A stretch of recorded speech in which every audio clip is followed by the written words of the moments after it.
going on, guys? This is Riggs. Welcome back to YouTube's biggest small channel. You're hanging out with me, the No Clickbait King. I have a very special video, a video that goes perfect with the last video I posted. So if you didn't check that out, make sure you check it out because these two videos are going to go hand in hand with each other. The last one was customizing a plan for you, tailored for you, to determine how many points you'll need to reach your goals here in Season 7. Now, another question I get asked a lot is, what mode should I rank in? Should I rank in duos? Should I rank in squads? Should you rank in solos? We're going to go ahead and we're going to talk about the pros and cons for each, and it'll be up to you to determine which one will fit your play style better, the times you play, if you have teammates or you don't have teammates, that kind of thing. We're gonna go ahead and break down the pros and cons, and we're gonna start right now. So for those of you solo players out there, I do have a little bit of experience in solos, as I did reach Conquer back in Season 3 and Season 4. I was able to conquer solo. And to start off with the pros, we're gonna get into the cons. We'll start off with the pros first. For the pros, this is actually perfect for those of you that are dire need of reaching Conquer. You're pretty much guaranteed a Conquer slot if you're pushing in solos. By the time you hit Crown 4 or even Crown 3, more often than not, you're already going to be in the top 500 in the server. So it's just a matter of making it to 4,200. Because at the end of the day, the only difference between Ace and Conquer is in Conquer, you're ranked at least 1 through 500 in your server in that game mode.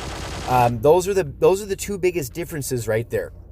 So if you're pushing solos and you really want that Conquer title, this is going to be the way to do it. Another big pro for solos is for those of you that play in very weird time zones. Back in Season 3 and Season 4, my work schedule was completely out of whack. It's much different than what it is now.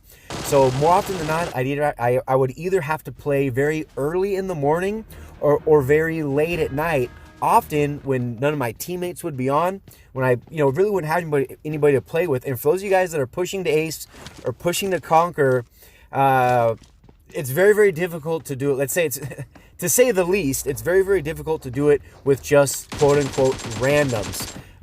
So if you're someone that likes just playing with themselves, no pun intended. But if you're just someone who just likes being alone, you don't like teammates, you just want to rank up by yourself. You don't want to be carried. You don't want to be the one carrying. Solos is going to be the choice for you. Next up, of course, we're going to talk about duos, which I would say I probably have the most experience in. I did reach Conquer in duos in Season 5 and Season 6, so much more recent than my solo grind. But one thing I forgot to mention about solos, which I'll mention right now in duos. To start off with the cons in duos, the hardest thing about duos is the actual grind itself, and this is also going to be the same with solos, I just forgot to mention it, is points. You are not awarded that many points as you rank up.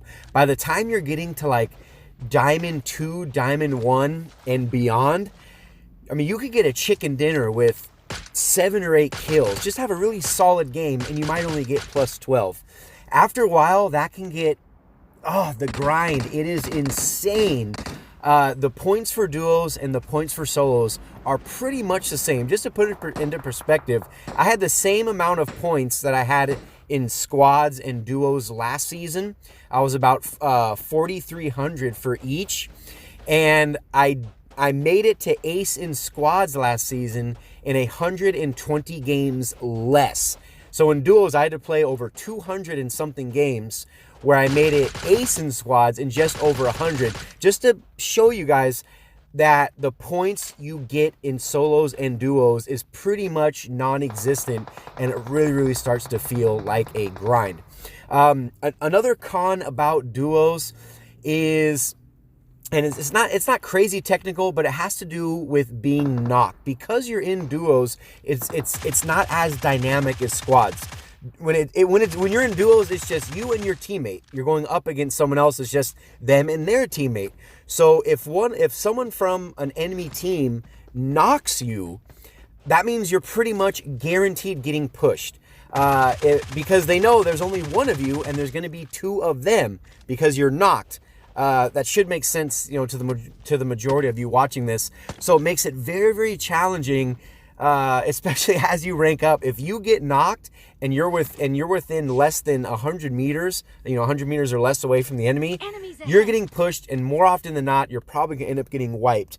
Also understand, another big con is there's a lot of squads out there, or there's a lot of clans out there, that are duo only. All they do is duos. They are the best at it. You're going to be coming up head to head against some of the best players in the game. And it just becomes a crazy grind. You've seen in other Quest for Conquer and Race to Ace videos that I've made, where it doesn't matter where you drop in duos. You could drop the most remote place, you can drop in the hottest place. It seems like there's always going to be people. The pros, similar to solos with duos, the pros is it's just you and one other teammate. You don't have to really worry about anyone else. And if that one other teammate knows what they're doing and they're a decent player, you can get very far and you can be very, very successful. Also, if you are playing with randoms, and the other person ends up flying somewhere else and end up dying right away and it's just you, it still can be manageable as you're ranking up. However, once you get into the upper echelons of Crown and beyond, it can be very, very difficult. So you just have to be very mindful of that partner that you're going to be playing with. Another big pro is, again, like solos, you're pretty much guaranteed a play slot, guaranteed a slot in Conquer. You're going to have to maintain your rank once you get there as the season goes on. But I would say once I was Crown 1, I was already in the top 500. It was just a matter of getting to 4,200.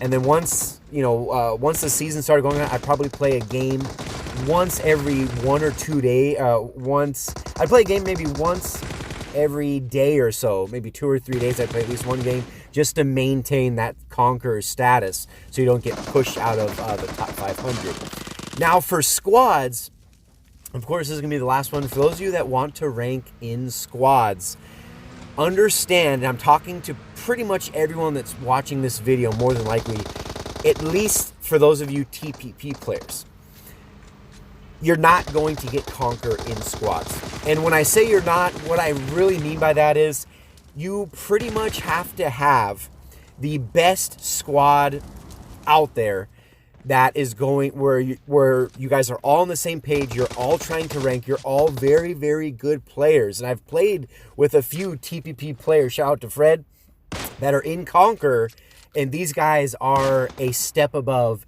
everybody else. I mean, they're literally the best. I mean, all these Conquerors that you see in squads, if you look at their KDs, they got anywhere from an 8+ KD all the way to 28+ kill death ratio.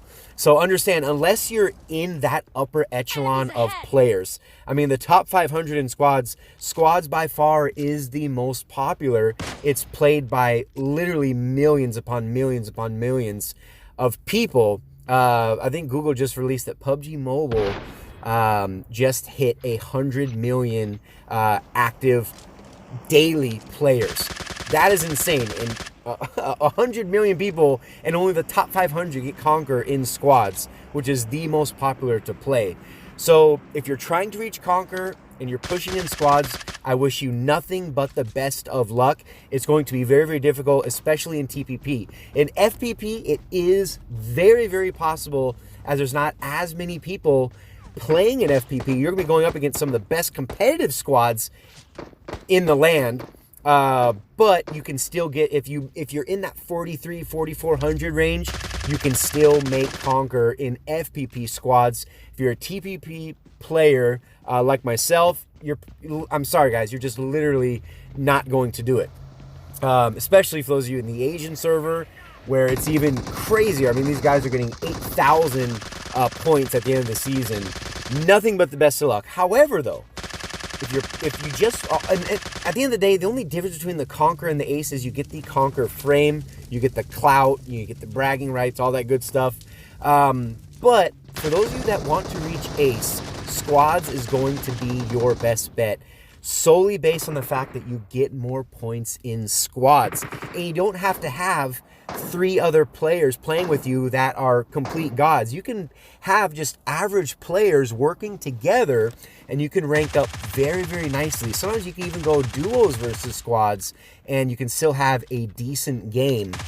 But those are going to be the really, really big differences to determine not only the type of play style that you want, but oh, real quick, another big thing on squads is matches are pretty much instant. In solos and duos, it often can take very, very long as you rank up.